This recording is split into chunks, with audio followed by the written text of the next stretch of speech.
انا النهارده رابع يوم دراسه، نزلت اجرب شغل. طبعا الشغل برضو المشاوير كلها وحشه، فعملت مجازفه كده وفي نفس الوقت تغيير جو. يعني جالي مشوار على ديدي. طبعا انا نازل من بدري، نازل من الساعه 2 لان فاتح التطبيق من الصبح، وكل المشاوير اللي بتجيلي اسعارها وحشه جدا، فما رضيتش انزل بصراحه.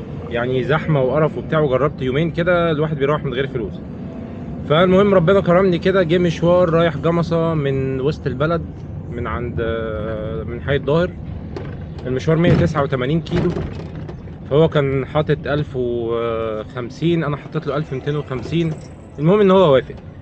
الفكره بقى مش في ان انت تروح، يعني المجازفه اللي انا عملتها في ان انا هروح ان شاء الله المشوار، وبعد كده هفتح اندرايف هناك. والتجربه دي بقى تكون مع بعض كده للناس اللي عايزه تشوف مشاوير السفر على اندرايف.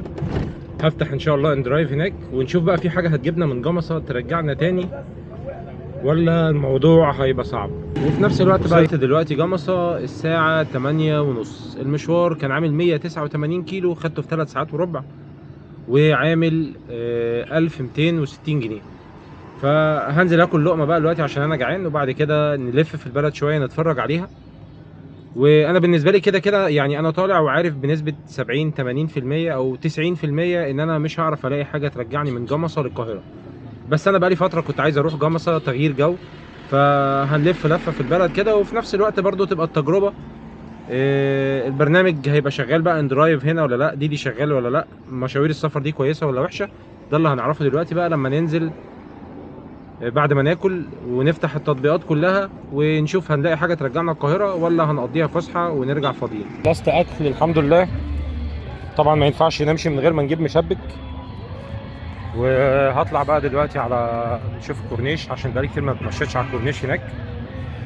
ولحد دلوقتي انا من ساعه ما وصلت فاتح التطبيقات ومفيش اي حاجه بتيجي، فغالبا يعني بنسبه كبيره جدا هنرجع فاضيين. بس بصوا يا جماعه، الشوارع كلها فاضيه، يعني هي كده تعتبر فاضيه. اللي عارف جمصة وراس البر كده اصلا تعتبر فاضيه جدا يعني. المحلات بقى والمطاعم. طبعا ما ينفعش نصور الاكل. انا كنت متعود لما بنزل مكان مثلا واكل فيه بعمل ريفيو عن المكان اللي كلت فيه وكده يعني. بس طبعا عشان الاحداث اللي شغاله دلوقتي، واللي للاسف مش هينفع ان احنا نوضح عشان بيتقمصوا بيعملوا بلوكات للقنوات بسرعه. فاحتراما لاهلنا هناك، ربنا يفك دقيقتهم ان شاء الله وينصرهم، ما ينفعش نصور محتوى فيه اكل.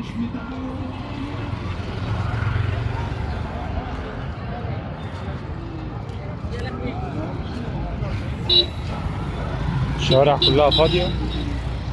انا بالنسبه لي كده فاضيه يعني، لان انا اخر مره جيت جمصة كان الموضوع زحمه جدا، يعني الناس فوق بعض.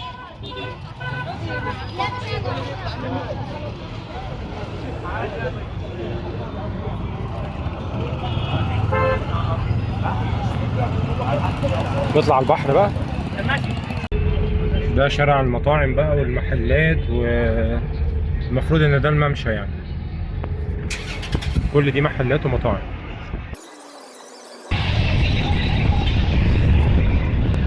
الحاجات بقى اللي على اليمين دي البيوت اللي على اليمين دي بيسموها عشش، فانا مش فاهم هما بيسموها عشش ليه بصراحه. اول ما جيت راس البر اول مره خالص وبتاع، كنت طالع شغل مع صحابي فبيقولوا لي هنحجز عشه هناك، فكنت متوقع بقى ان انا اروح اقعد في عشه كوخ بقى وبتاع، حاجه كده بدائيه جدا. فلما رحت اتفاجئت، ولحد دلوقتي بيسموها عشش مش عارف ليه.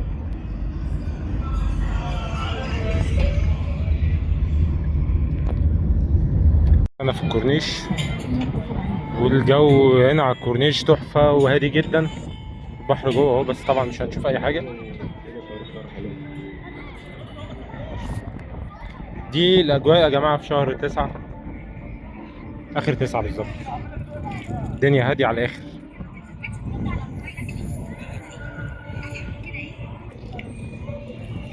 بس الكورنيش بتاعه كبير يعني.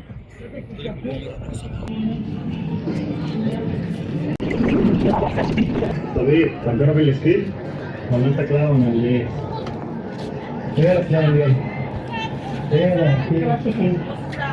طبعا اصلا مرسى مطروح ككورنيش وكبحر لا يعلى عليها، بس انا ما روحتش السنه دي، وكله بيقول بعد التطوير الاخير اللي حصل ده والبلد بقت يعني مش عارف، في ناس بتشتكي كتير، فانا مش هعرف اقيم على تجربه الناس، انما انا بالنسبه لي مرسى مطروح طبعا بحر وبتاع احسن بكتير، انما جمصه وراس البر برضو ليها جو تاني كده.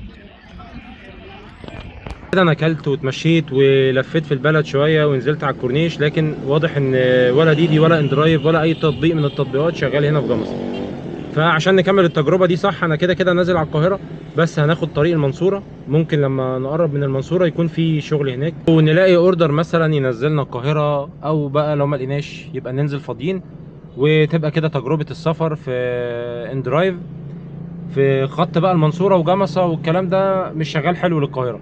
فلو جالك مشوار سفر على ديدي، المشوار المفروض عشان انا مثلا خدت المشوار ده ب 1250 جنيه، فالطبيعي ان انت مثلا لو خلاص بقى انت مش مسافر، مش عايز تسافر كده كده، وجالك مشوار سفر على ديدي في مثلا مكان زي اللي انا روحته ده، فما ينفعش تاخده ب 1250 جنيه. انا طالع المشوار ده وعارف بنسبه كبيره جدا ان انا هرجع فاضي.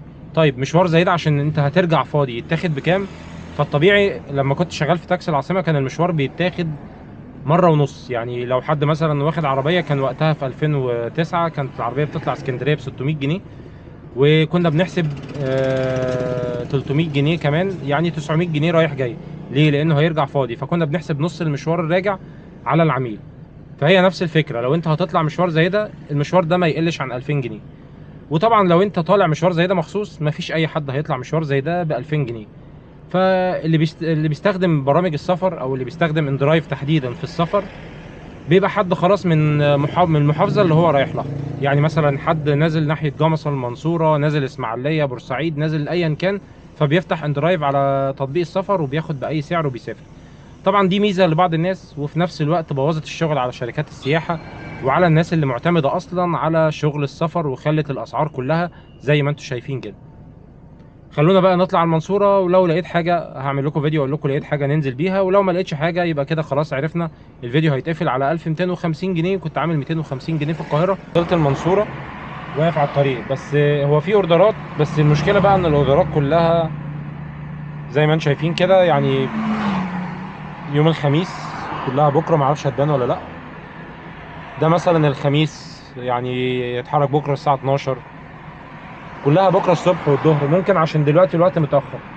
بس بصراحة في المنصورة اندرايف في مشاوير السفر طلع فيه اوردرات كتير، بس كلها بتكون الصبح بدري. الناس اللي نازله القاهره وبتاع، يعني لقيت اوردرات كتير، وفي حاجات بتبدا من 800 لحد 1200. ده كان رايح الجيزه، واسعار حلوه بصراحه يعني. خلينا نشوف كده حاجه وانتم معايا. ده طبعا سعر وحش، بس بوريكم يعني ان في اوردرات. ده رايح العاصمه الاداريه يوم السبت، بس بيحجز عربيه من دلوقتي، مش عارف ليه يعني. على فكره في مشاوير في اندرايف اهي جوه المنصوره، شغال جوه المنصوره، بس مش محدد لي هنا المسافة قد ايه ولا البتاع قد ايه. والاسعار يعني تعتبر معقولة بالنسبة للمنصورة، الاسعار اتحسنت. يعني ده 11 كيلو ب 90 جنيه، فانا شايف السعر كويس بصراحة. قبل كده كانت الاسعار وحشة جدا. فاخر مرة انا جيت المنصورة كانت من حوالي سنة ونص او سنتين، بس كان اندرايف هو اللي شغال بسيط جدا، وكان ديدي مفيش شغل خالص، قليل قوي يعني، كل فين وفين لما يجي لك اوردر يعني. ده كده اندرايف شغال هنا في المنصورة سفر وشغال داخلي. دي ملوش علاقه بالمواضيع دي، هو ملوش دعوه احنا بنعمل ايه اصلا. هو للاسف كل برنامج من دول ليه ميزه وليه عيب. بولت هنا ميت، ما بيقول لي انت فين، انا ما حدث خطا ما يعرفش انا فين اصلا. لو جت حاجه هقول لكم، لو ما جاتش يبقى هنكمل مشوارنا للقاهره فاضيين. وكان معكم احمد حسن الرزاز من تجارب النقل الذكي او النقل الغبي زي ما تسموها في مصر. سلام.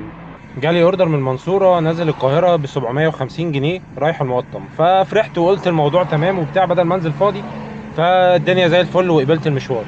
يا دوب طبعا العميله المهزأه في التطبيق المهزأ اول ما قبلت، بعديها مفيش دقيقتين بالظبط وانا متحرك عليها كنسلت. فانا دلوقتي بكلم الدعم زي ما انتم شايفين. فالموضوع ده طبعا حصل معايا وعملت عليه فيديو قبل كده وانا في العلمين ورايح على العجمي، والنسبه اتخصمت. وبعد ما روحت قلت لهم يردوا لي الفلوس، قال لك لا اصل احنا لاحظنا ان انت نزلت في نفس المكان اللي العميل كان هيروح فيه. طيب دلوقتي انا في المنصوره ونازل القاهره والعميله كنسلت، وببعت للدعم وهو ما بيردش.